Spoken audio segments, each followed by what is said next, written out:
Olá, seja muito bem-vinda, seja muito bem-vindo ao programa O que é Ser Brasileiro, aqui no espaço do Cubo Itaú.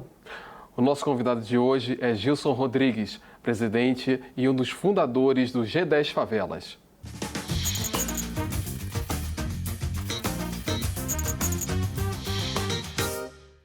Estamos aqui com Gilson Rodrigues. Muito obrigado pela sua presença, Gilson. Obrigada, Gilson. Obrigado, um prazer poder estar aqui, contar um pouco desse trabalho, desse mundão, dizer que somos todos brasileiros. Já vou falando que a gente é seu fã, né? Porque não vai ter imparcialidade. Obrigada Obrigado por ter vindo. Obrigado por ter chamado. Nós que agradecemos. Você pode nos dizer quem é você? Eu sou Gilson Rodrigues, eu sou um brasileiro que acredita na força das favelas, que acredita que é possível reconstruir uma nova história, ressignificar essa história através do potencial econômico das favelas, do potencial cultural, de mostrar que podemos criar oportunidades onde antes as pessoas só viam problemas, que antes as pessoas olhavam para as favelas do Brasil e achavam que nós éramos predestinados a dar errado. E nós estamos construindo uma nova história, mostrando que é possível, destravando a mente, mas criando um novo olhar que se aproxima mais da sociedade e faz com que a gente possa se tocar. E à medida que a gente vai descobrindo, vamos criando uma superpotência em que a favela é protagonista da sua ação. E você teve uma história dura, né? E aí eu já falei isso para você várias vezes, Gilson, como é que você não sucumbiu, né? Como é que você dá conta de manter esse otimismo, né? Quando você era pequeno, Gilson, vamos contar um pouco da tua história. Você tinha sonhos, você fazia planos? Acho que essa energia minha e essa vontade de querer dar certo, ela é uma energia que vem de Deus, né? Essa força foi que me sustentou nesse período todo, porque se não fosse ela, talvez eu estaria no grupo de pessoas que estaria dando errado no Brasil, né? Dentro do meu contexto social, eu sempre fui olhado como um futuro trombadinha, marginal, traficante. Eu cresci na favela de Paraisópolis e uma criança na favela de Paraisópolis como eu, que fala dentro de uma estrutura familiar onde a minha mãe era surda-muda, com 14 filhos, que morre cedo também. A minha mãe faleceu muito cedo, a gente ficou numa condição muito complexa, sem ninguém podendo cuidar, morando em cima do córrego. Então, a sociedade nos olhava e nos enxerga para crianças assim como eu, como futuros trombadias, como futuros marginais. O destino já está traçado, como um destino traçado para dar errado. Então, foi mais difícil conseguir superar isso quando toda a sociedade olhava para a gente com um olhar já de marginal, de carente, de pobrinho e de violento. Quando, na verdade, nós queríamos dar certo, nós queríamos transformar a nossa vida, queríamos viver em família. Então, as pressões sobre esta sociedade que vive nas favelas também é muito forte e que, de alguma forma, se a gente não olhar para o outro lado, vai colocando a favela cada vez mais marginal, pobrinha e violenta. Sim. E você está falando da sua mãe, da sua família. O que você pode falar sobre a origem da sua família, né? Que é uma origem muito difícil, né? Sim, nós somos baianos, nós estamos há 70 anos em São Paulo. E aí, chegando aqui, nós viemos morar em Paraisópolis, achando que estávamos morando no Morumbi. Quem que veio junto com você? Veio a família toda. Sua mãe, seu pai, a primeira como tia, é a formação? A primeira tia chegou há mais ou menos 70 anos atrás e foi trazendo os outros parentes, até que chegou a vez da minha mãe, que veio através da irmã mais velha. E aí foi chegando, as pessoas, primos, né? E continua, nas grandes cidades. Nas grandes cidades acontece assim, vai então você vem o primeiro isso? E vão vindo os outros com esse sonho da construção de uma nova vida. É muito engraçado porque a gente era orientado a dizer que morava no Morumbi, né? Então perguntava, onde você mora? A gente dizia, eu moro no Morumbi. Olhar para a cara, vi que não era a cara do Morumbi, né? Mas tinha que dizer, porque senão as dificuldades seriam piores, nós teríamos mais dificuldades ao falar que morávamos em Paraisópolis, seja por uma questão de oportunidades, porque as pessoas não querem empregar a gente da favela, com aquela fama que tinha Paraisópolis, seja por questões ligadas a, por exemplo, abordagem policial, que seria mais violenta. A minha infância foi um menino solto. Minha mãe morre quando eu tinha 9 anos, os meus irmãos foram todos dados no Brasil inteiro. Eu tinha tenho um irmão que é o Danilo. Vocês não ficaram juntos? Não ficamos juntos. Então tem o irmão Danilo, que quando ela faleceu, ele tinha 3 meses, então ele continuou dentro do seio familiar ali, mas As tias que ficaram, elas não tinham como cuidar da gente. Todo mundo saía para trabalhar muito cedo, voltava muito tarde e eu ficava solto na favela. Eu catava latinha, eu trabalhei num clube de tênis durante muitos anos, que era um clube de tênis chamado Arica, que era em frente do estádio do Morumbi. Trabalhei catando bolinha de tênis, trabalhava na feira fazendo carreto. Sempre trabalhei, sempre fui menino esperto e falante. Quando as pessoas sabiam que eu era o filho da muda, achava até estranho porque eu falava, né? Parecia que eu tinha algum problema. E aí, por conta de eu ser esse menino falante, curioso e querendo fazer coisas, é que as pessoas acabavam tendo muito medo de mim, né? E como era a comunicação com sua mãe? Nós fazemos uma linguagem de sinais própria, né? Eu falo que sou bilíngue, eu falo português e mudez. A gente faz a língua de sinais que não é a língua oficial, não né? é oficial. Não é a oficial. Você criou uma linguagem com ela. Nós criamos uma linguagem própria. Eu tenho a tia mais velha, a irmã da minha mãe, ela também é surda-muda. Então a gente tem essa coisa na família e nós tivemos que criar nossa própria comunicação. Então foi criando esses processos e buscando depois, principalmente da morte da minha mãe, nos superar, criar oportunidades de que a gente pudesse virar gente, porque era uma expressão baiana que a gente ouvia, era assim, vigia com esse menino. Uhum. Você chegou a temer pela sua sobrevivência em algum momento? Não, eu não temi pela minha sobrevivência. Eu me chateava quando as pessoas olhavam para mim e falavam, esse menino aqui manda embora para a Bahia porque vai dar problema, né? Então eu ficava chateado bastante por isso, porque eu sentia no fundo do meu coração de que eu era um menino bom. Eu trabalhava, eu me envolvia com as coisas, eu era preocupado, eu queria estudar. Então eu já era, mesmo no seio da família, que tinha muitas pessoas problemáticas, os outros primos, né? Eu não dava trabalho.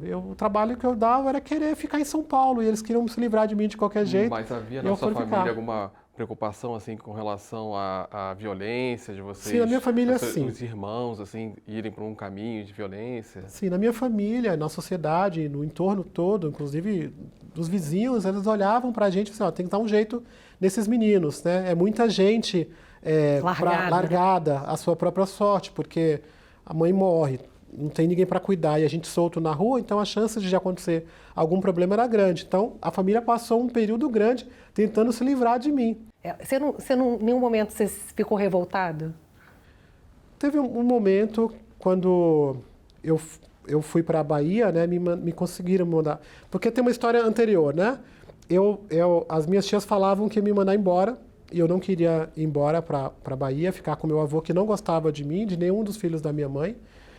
E aí, um tempo, elas falaram que ia para uma festa de São João, as festas tradicionais de São João na Bahia, e me levou, dizendo que ia passear.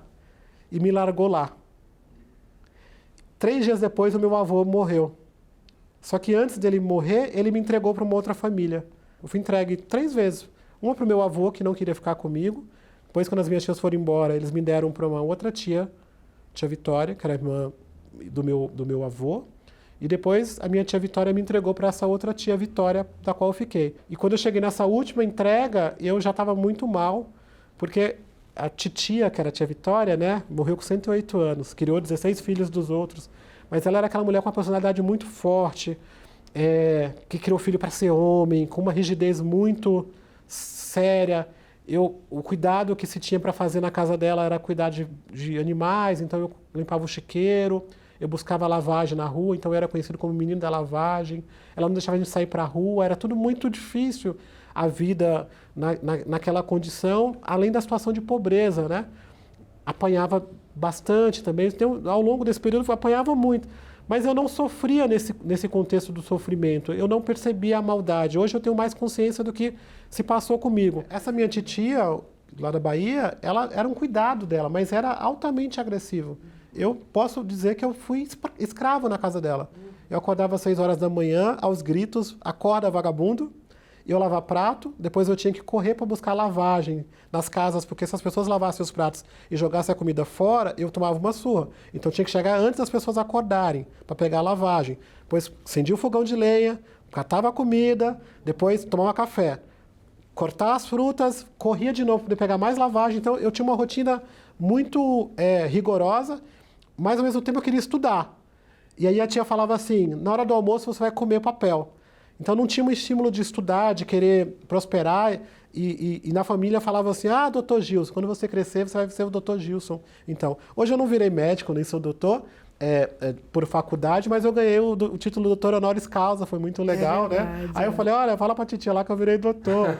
Mas eu não sentia essa situação da violência. Eu percebo hoje como foi, mas talvez ela me tornou o que eu sou. Eu sinto que aquilo me fez forte e me ajudou a não me colocar numa condição de predestinação, porque talvez se eu tivesse ficado em São Paulo, se eu não tivesse passado por isso, talvez eu teria virado um cara ruim. Eu prefiro olhar nesse contexto. Tinha as oportunidades e um ambiente ali favorável para eu ir para outros caminhos. Sim. Eu tenho vários amigos que foram para esse caminho, mas ali tinha um circuito de agressão que também era uma proteção para que eu não fosse para uma situação ruim.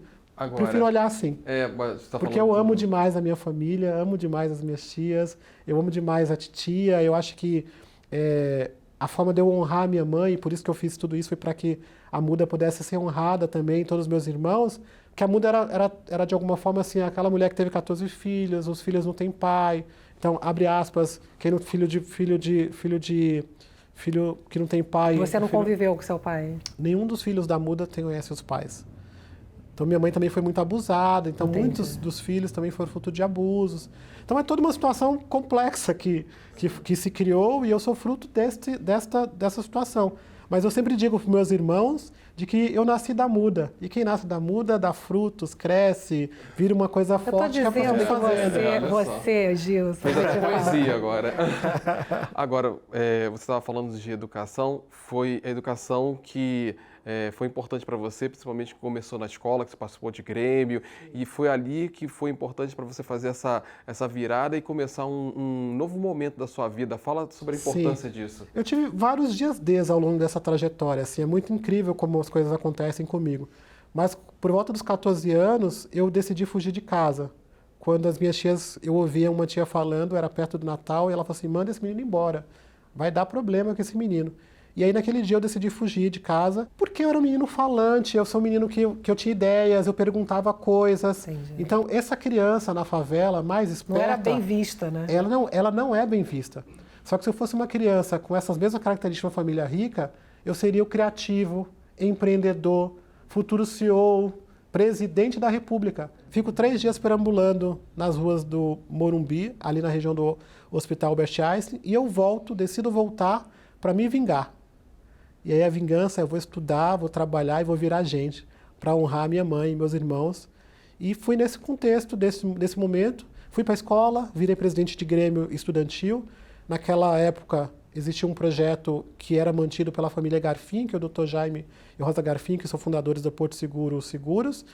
E lá eu me engajei, depois fui trabalhar numa organização e esse trabalho do Grêmio começou a reverberar dentro da comunidade. Até então eu não sabia o que era favela, nem que eu morava na favela, ou dos preconceitos no geral. Eu fui descobrir o que era isso quando eu comecei a sair. Que eu comecei a dizer que era de Paraisópolis, as pessoas tinham medo, ou se eu era suspeito por estar em alguns espaços. Então, eu comecei a descobrir que eu era preto, que eu era favelado, as condições que estavam ali impostas. Até então, eu estava dentro de uma bolha que é a própria favela. Então, na escola... eu desenvolvi a rádio da escola, que virou a rádio de Paraisópolis, o jornal da escola, que virou o jornal de Paraisópolis. Empreendedor nato, foram acontecendo. Eu não estava sabendo do que era empreender. Eu queria fazer alguma coisa por mim mesmo. Eu não estava preocupado em salvar ninguém. Eu queria me salvar. Eu queria dar certo. Eu queria fazer alguma coisa por mim. Então, quando eu comecei a fazer isso, eu descobri que eu estava impactando outras pessoas. Eu comecei a ver, falar, caramba, olha aqui, está dando certo. É possível construir uma nova realidade. As crianças ainda estão elas, graças a Deus, elas são muito puras, mas ao longo desse processo, as nossas histórias de sucesso não são contadas. Então, as notícias que os meus filhos tinham eram do noticiário policial sobre pessoas como eu. Então, quando a gente começa a contar outras histórias e dar exemplo, porque histórias tem milhares aí para serem contadas, mas é necessário ter um exemplo. Hoje em dia está muito fácil, porque tem muitas causas, tem muitas coisas acontecendo, e às vezes a pessoa fala 3 nomes de alguém conhecido e fala alguma coisa e abre alguma porta. Mas, para além da modelagem, que a gente fala de modelar, nós temos que dar o exemplo. Então, quando eu vou lá para Nova York, a gente toca o sino da Bolsa de Nova York, é para mostrar para tantas crianças que um dia elas podem estar lá, basicamente para falar que nós podemos estar nesses espaços. e que antes diziam que a gente era improvável, que era farinha perdida, para não dar certo, agora este público de 18 milhões de brasileiros são inevitáveis, porque nós somos uma força no Brasil que movimenta 200 bilhões de reais. E quem não está olhando para esse mercado está perdendo dinheiro. A gente vai fazer um intervalo rapidinho, porque se deixar, eu, Gilson e Nando falamos aqui até 1 hora direto, né? Mas a gente tem que chamar o intervalo, a gente volta daqui a pouquinho.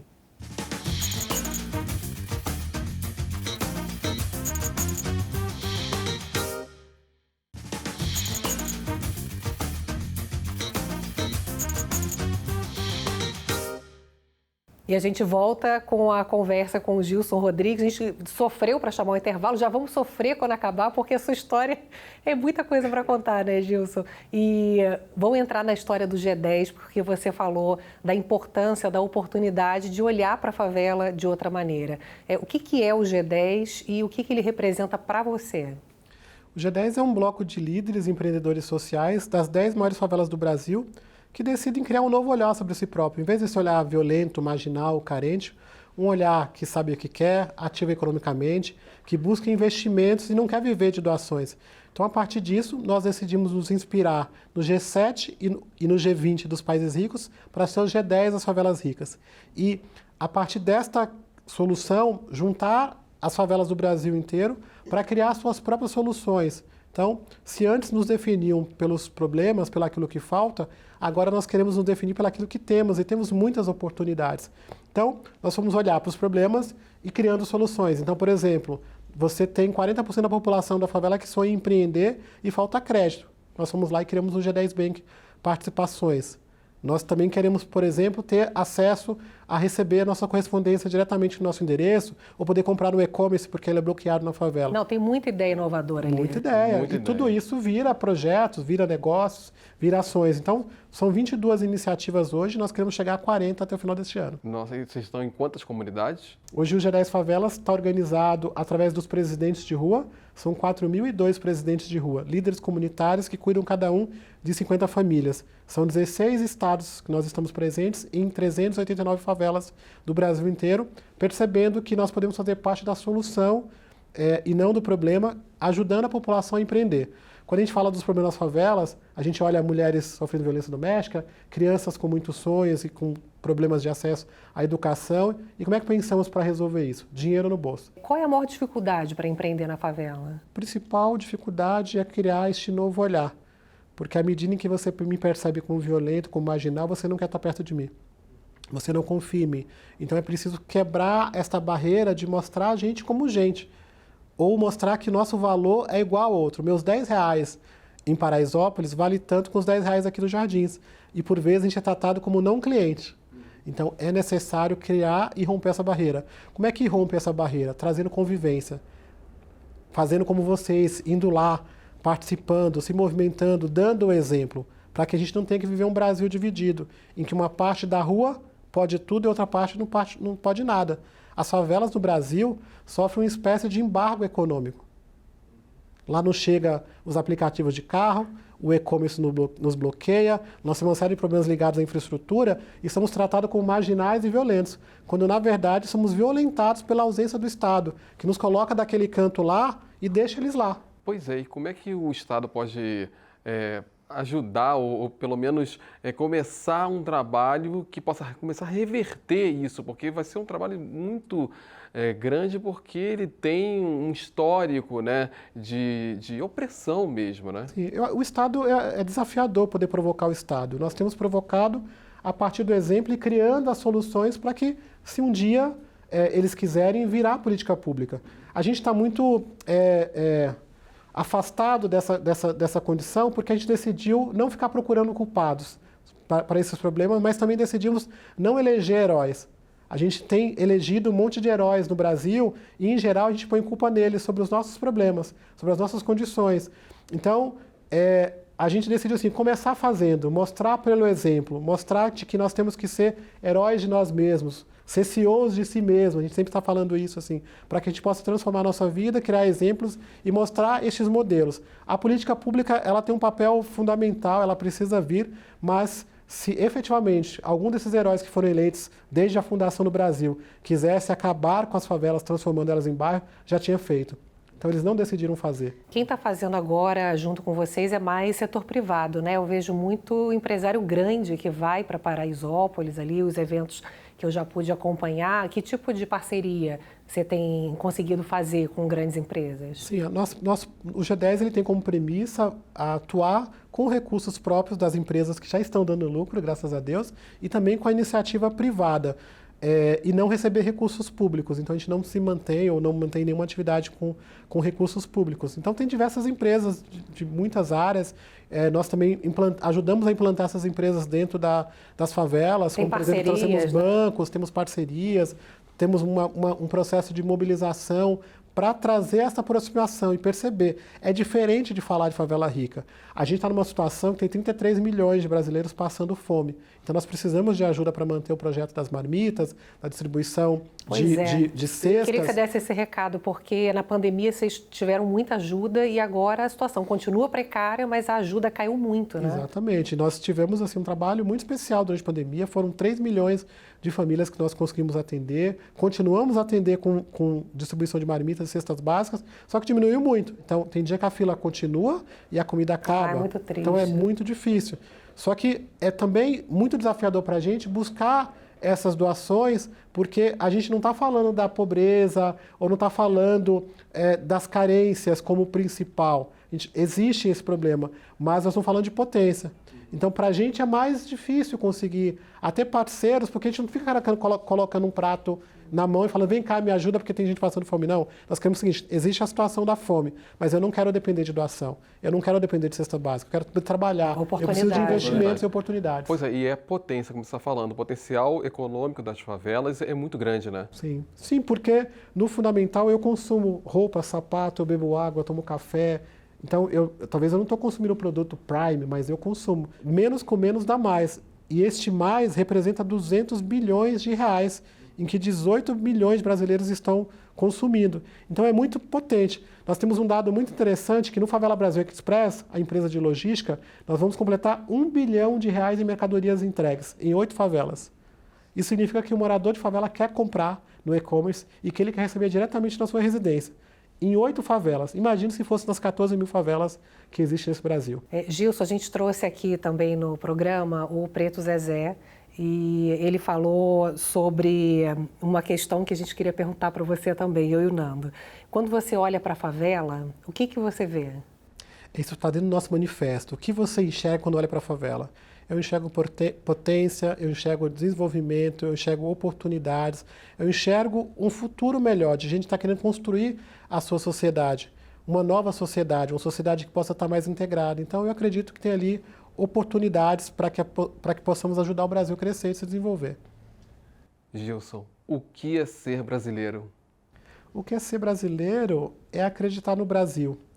É trabalhar para um Brasil mais justo, mais próspero, humano. O Brasil é rico em água, petróleo, no clima, ele é rico em povo, ele tem tudo para ser um Brasil de agora e não um Brasil do futuro para daqui a 50 anos. Que possamos fazer isso a partir do exemplo, transformando e mudando a nossa vida e ajudando a mudar a vida dos outros. Eu acho que é isso ser brasileiro, é transformar o Brasil na prática pelo exemplo. Tá certo. Muito obrigado, viu? Incrível. Obrigado a vocês pela oportunidade. Nossa, a gente que agradece. A gente estava querendo, como a gente estava falando, trazer você há muito tempo. Falamos de você em vários programas, né? E a gente fica muito feliz de ter você aqui como um exemplo incrível de empreendedor e de pessoa que transforma o país. Viu? Sempre que eu penso em desistir, eu vejo alguém querendo desistir, eu falo, você conhece o Gilson Rodrigues?